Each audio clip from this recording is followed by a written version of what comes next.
Hello বন্ধুরা, কেমন আছো সবাই? বাগান চর্চা ইউটিউব চ্যানেলে তোমাদের স্বাগত।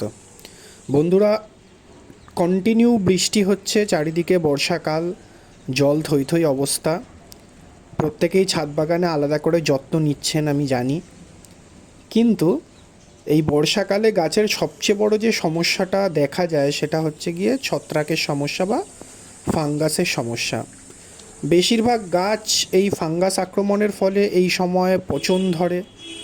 অনেকের গাছের কাটিং বসানো থাকে, সেখানেও পচন ধরে। তো ওভারঅল ফাঙ্গাসের একটা খুব বড় প্রবলেম এই বর্ষাকালটা জুড়ে আমাদের ফেস করতে হয়। শুধু বর্ষাকাল না, সারা বছরই অনাবৃষ্টির জন্য বা অতিবৃষ্টির জন্য কিন্তু এই ফাঙ্গাসের আক্রমণটা গাছের উপর হতে পারে। বিশেষ করে কিছু কিছু সেনসিটিভ গাছের ক্ষেত্রে কিন্তু ফাঙ্গাস খুব তাড়াতাড়ি লাগে। এইবারে এই ফাঙ্গাসকে দূরে রাখতে হলে গাছ থেকে ফাঙ্গাস সম্পর্কে জানতে হবে, বা সেই ফাঙ্গাসকে দূর করার জন্য আমরা যেটা ব্যবহার করে থাকি সাধারণত ফাঙ্গিসাইড বা ছত্রাকনাশক, সেটা সম্পর্কে জানতে হবে। তবেই কিন্তু আমরা প্রপার ওয়েতে গাছকে ফাঙ্গাস বা ছত্রাক মুক্ত করতে পারব। দেখো বন্ধুরা, তোমরা দেখবে সাধারণত গাছের ছত্রাক দুভাবে লাগে, বা দুরকমভাবে আমরা বুঝতে পারি যে গাছটাতে ছত্রাক লেগেছে। একটি হচ্ছে দেখা যায় গাছের পাতায় ছোপ চলে আসা, বা গাছের কোনো একটি স্পেসিফিক জায়গায় ছত্রাকের আক্রমণ হওয়া, সেটা দেখলে বোঝা যায়। যেরকম আমার এই ভিডিওতেও দেখতে পাবে কিছু কিছু জায়গায় আমি পয়েন্ট আউট করে দিয়েছি গাছের পাতার বা ডালের কোনো একটি বিশেষ জায়গায় বাদামি বর্ণে ছোপ হয়ে রয়েছে। এটা হচ্ছে গাছের একটি স্পেসিফিক জায়গায় ছত্রাক লাগা।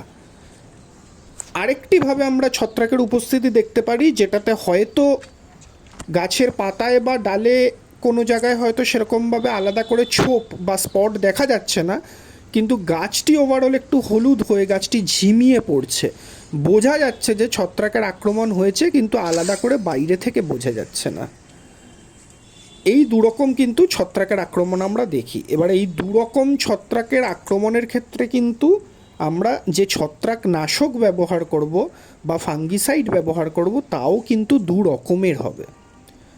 বন্ধুরা, ফাঙ্গিসাইড সাধারণত দু রকমের বাজারে পাওয়া যায়। একটি হচ্ছে কন্ট্যাক্ট ফাঙ্গিসাইড, একটি হচ্ছে সিস্টেমেটিক ফাঙ্গিসাইড। কন্ট্যাক্ট ফাঙ্গিসাইড হচ্ছে গিয়ে গাছের যদি কোনো স্পেসিফিক জায়গায় আমরা ছত্রাকনাশকটা প্রয়োগ করতে চাই, যেরকম দেখতে পাচ্ছ এই যে পাতাটা দেখা যাচ্ছে, পাতাটা একটা স্পেসিফিক জায়গায় ছত্রাকটা ধরেছে, ওভারঅল গাছ কিন্তু সুস্থ আছে।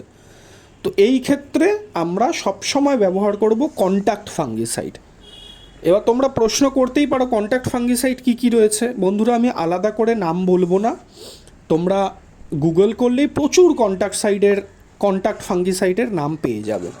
এইবারে ধরো দেখছো গাছের কোনো স্পেসিফিক জায়গায় হয়তো ছত্রাকের আক্রমণ তুমি দেখতে পাচ্ছ না, কিন্তু গাছটি ঢলে পড়ছে, গাছটি ওভারঅল হলুদ হয়ে যাচ্ছে, পাতা ঝরে যাচ্ছে, বোঝা যাচ্ছে ঝিমিয়ে পড়ছে, এবং বোঝা যাচ্ছে যে ছত্রাক আক্রমণ হয়েছে। সেক্ষেত্রে ব্যবহার করতে হবে সিস্টেমেটিক ফাঙ্গিসাইড। এই সিস্টেমেটিক ফাঙ্গিসাইড কিন্তু গাছের একেবারে ভেতরে প্রবেশ করে গাছ থেকে ফাঙ্গাসের আক্রমণটা কমায়। এই দুরকম ফাঙ্গিসাইডের কিন্তু দুরকম ব্যবহার।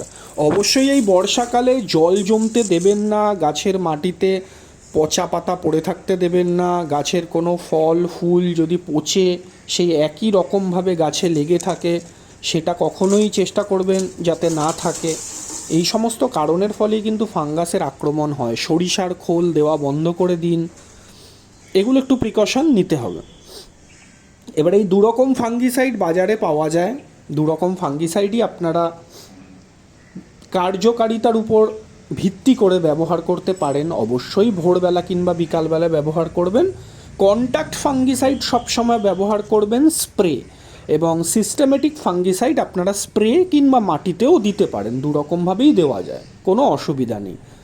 এবং বীজ থেকে গাছ চারা তৈরির ক্ষেত্রে কিন্তু আপনারা সিস্টেমেটিক ফাঙ্গিসাইড কিংবা কন্ট্যাক্ট ফাঙ্গিসাইড দুরকমই কিন্তু ব্যবহার করতে পারেন।